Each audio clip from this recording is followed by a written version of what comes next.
Hello everyone, let's study about the capacitance of a spherical conductor.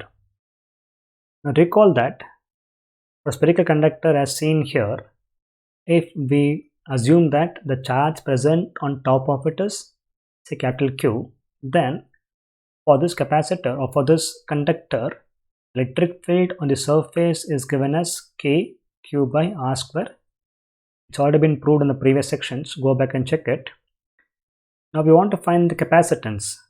Capacitance is given by Q by V. We know what is Q, so if you know what is V, we can find what is capacitance of this capacitor. To find what is V, recall that E is equal to minus of dV by dR. We need to find V from this, so from here V is equal to minus of E into dr. Integrate this, then integral of dV is equal to integral of minus of E dr. With the limits of it, let's take a point where potential is called as 0. So potential can be 0 only at infinity, so it means here R becomes infinite. At some point it becomes V, that would be its radius capital R. So at this point potential is V.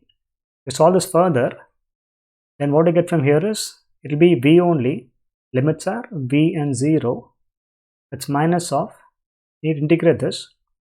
If we look at this alone, A into dr, that is equal to K Q by R square. Okay, we'll put it as small r here because the limit is small r. Basically here small r capital same only because on the surface they are two same thing only.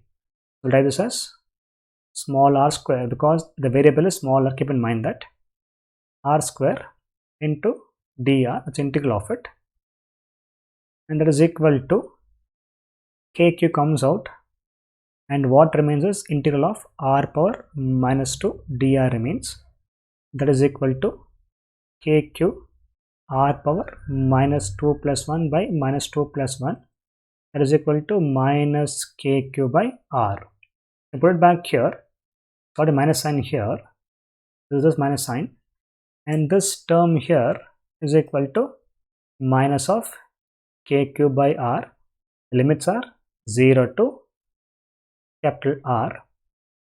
So what I get from here is V upper limit minus lower limit is equal to, it becomes plus kq, so plus kq comes out, and what remains is 1 by r. This is infinite, okay, 1 by r is 1 by infinity, and this term goes to 0. Finally what remains here is V is equal to kq by r. So this is the required form for V. Keep in mind that I told you capacitor are two conductors, there is one conductor here, so it means the other conductor is at infinity. That's the meaning of it. So by taking R to be infinite, we assume that the other conductor is infinity. So we should find what is C. C is given as Q by V. So from here, if we buy Q by V, then from here Q by V is equal to R by K. So C is equal to R by K, but recall that K is equal to 1 by 4 pi epsilon naught. So it's 1 by K here, that is equal to R, this becomes 4 pi epsilon naught. Therefore, the capacitance of a spherical capacitor is 4 pi epsilon naught into R. This is the value of it. Now keep in mind that if you want to find what is 1 farad, let us imagine how big should this be to have 1 farad. So if you want to build a capacitor, a spherical capacitor of capacitance 1 farad, in that case we'll find out how big should its radius be. So putting the values here, 1 is equal to 4 pi epsilon naught into R. R from here is 1 by 4 pi epsilon naught. Recall that 1 by 4 pi epsilon naught is a constant, and that value we know what it is. It is 9 into 10 power 9 meter. This is a very huge value.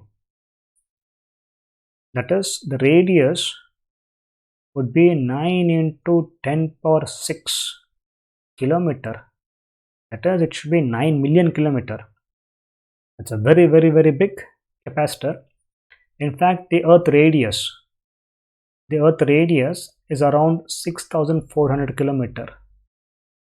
So it's more than 1000 times than this. So in fact, to build 1 farad is very you need a very big conductor. That's why I told you earlier that 1 farad is a very big unit. That's why we use submultiples of it, like millifarad, microfarad, or nanofarad. An example of spherical capacitor shown here. So this is one example of a spherical capacitor. As seen here, since its radius is very small, this should have a very small capacitance.